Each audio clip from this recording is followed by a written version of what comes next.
Dear students, today for our fifth video, I'd like to discuss the holdup problem.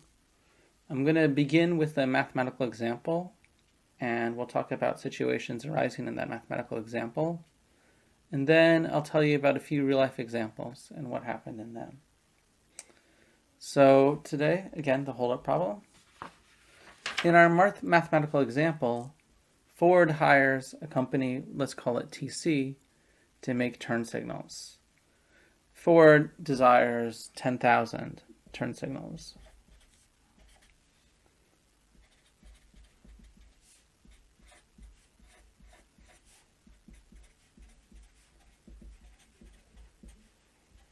And Ford offers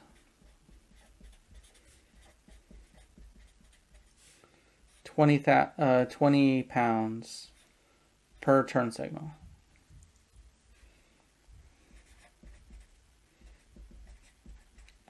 So the total size of Ford's offer is going to be 20 pounds for 10,000 signals. That's going to be 200,000 pounds.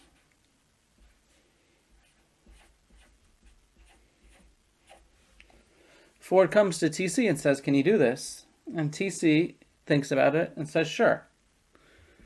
TC's costs, it's going to cost TC 100,000 pounds to build the factory. And it's going to cost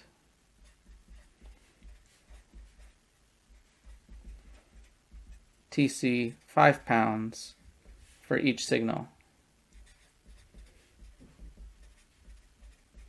So TC's total costs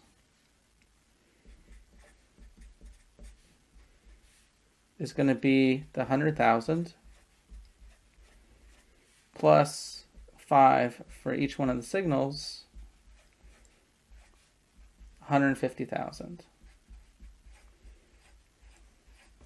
So everything is good. Ford's offer is going to be 200,000 eventually. TC's cost is going to be 150,000. TC's looking at a profit of 50,000 pounds. Okay. But what about the holdup? TC builds the factory.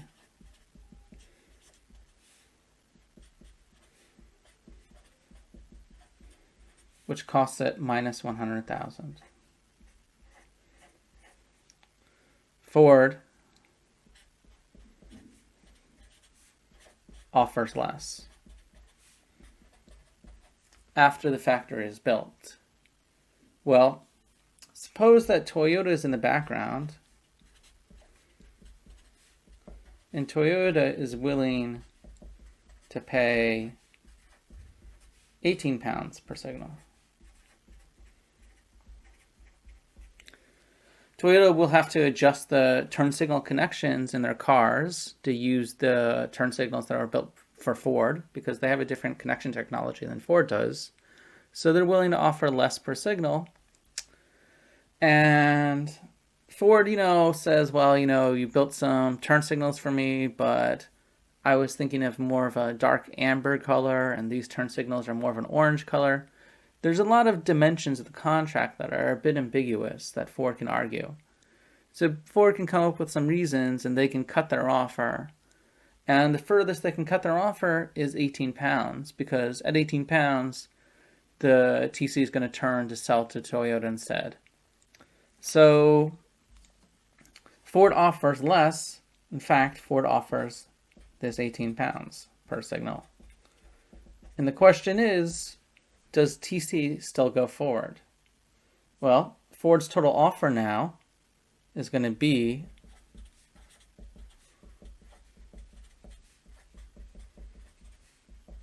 $10,000 signals, remember, so 18 times 10,000 is 180,000. TC's total costs, if we recall from last time, was 150,000.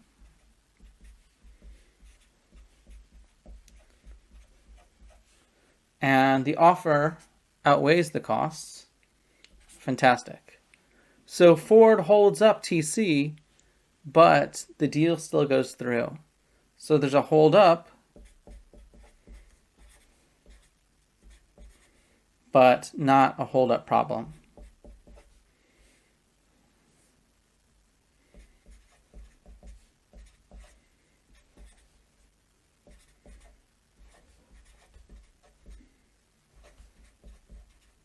So there's a hold up, but there's no hold up problem. Sorry. Okay. Now, let's suppose that Toyota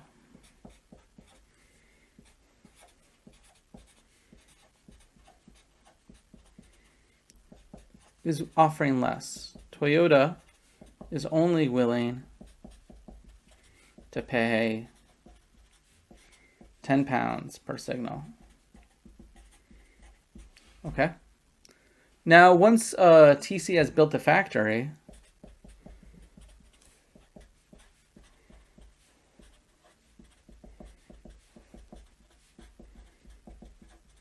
it costs TC to £5 per signal to manufacture the signals. So if Ford offers less,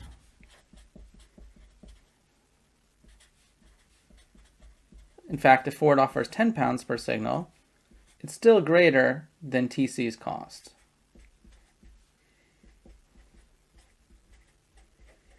So if TC has built the factory, TC will still produce turn signals for £5 each and sell them to Ford or to Toyota for £10 each. Okay, so given the fixed costs are sunk, TC would manufacture the turn signals. But TC anticipates the holdup. TC realizes that once they build the factory, they're going to be held up and they're only going to be able to sell their turn signals for £10 each, even though £20 was initially agreed upon. So does TC build the factory given this anticipated holdup? Well, TC's costs, we recall from before, is £150,000. There's £100,000 to build the factory and £50,000 to manufacture the 10,000 signals. When TC is held up, TC's benefits are going to be £10 per signal, 10,000 signals. TC's total benefits is going to be £100,000. And now, unfortunately, the costs are greater than the benefits. So here, there's a hold up. And once the firm is held up, it would still make the turn signals. But there's also a hold up problem.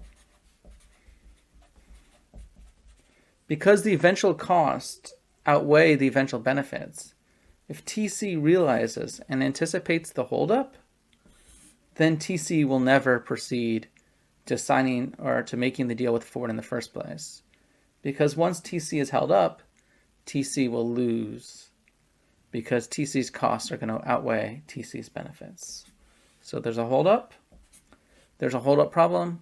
TC never builds the turn signal factory in the first place. Okay.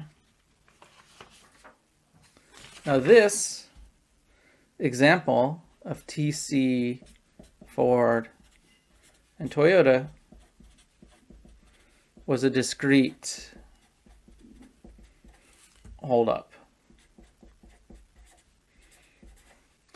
Sometimes it can be that TC or another firm makes a continuous investment, and because of the anticipated holdup problem, TC doesn't fail to build a factory, but TC invests less. So sometimes there is no investment, and this is because of the discrete holdup problem. And sometimes there will be less investment. This is also a holdup, and this could be because there's a continuous holdup problem. So that really there's a continuous, let me say, continuous investment. And so the firm decides to invest less, not everything less, but some smaller amount less. So there's a continuous investment. Okay? Now, what remains is to consider what happens in real life. So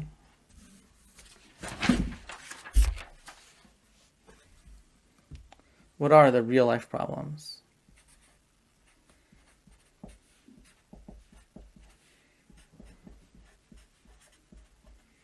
The first one is discussed in the book, and we mentioned it briefly in class, is General Motors and Fisher Body. So General Motors was making convertibles. They wished to move to make closed body cars, so with roofs.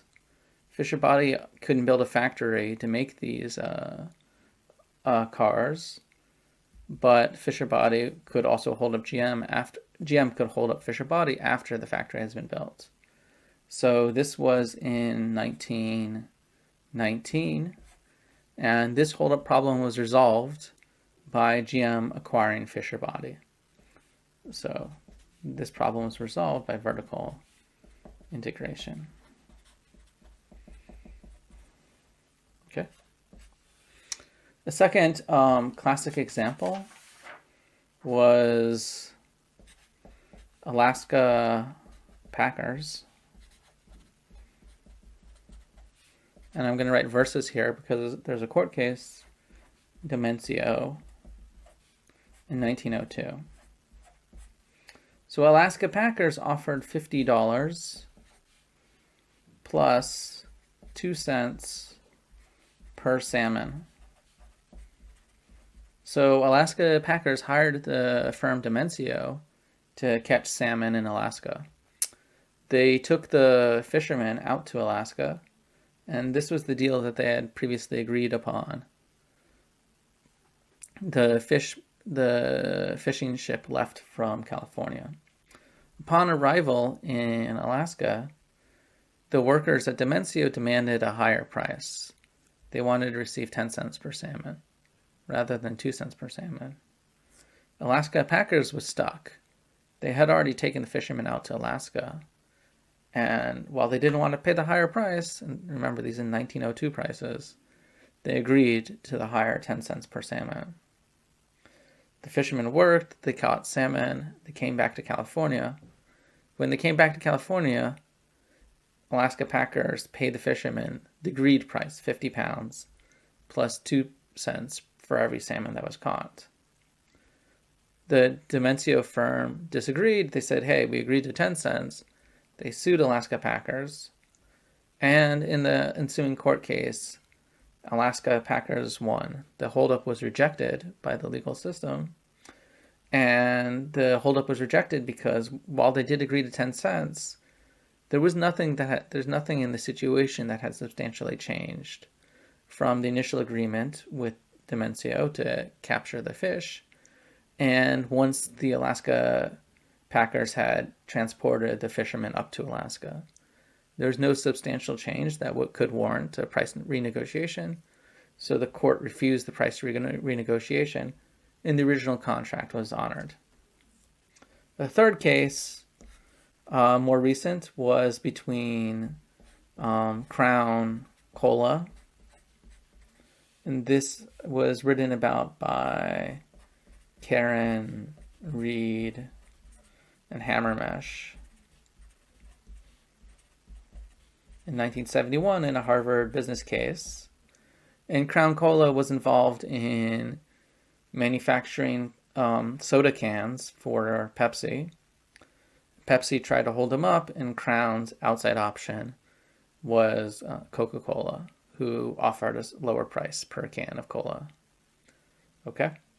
So these are two very classic examples, but more recent examples exist as well. Recently, a few years ago, there was an example of tourists taking a trip to India, and once they arrived in India, they were supposed to take charter flights to different smaller towns during their tour. And upon arriving in India, the charter flight company, in a sense, held them hostage by charging them a higher price for each one of the individual flights than had been agreed. Okay? So this occurs in real life, classically, recently, even on vacation, and of varying scales. The holdup problem can show itself. Okay? Thanks very much. I look forward to seeing you in class on Friday. Bye.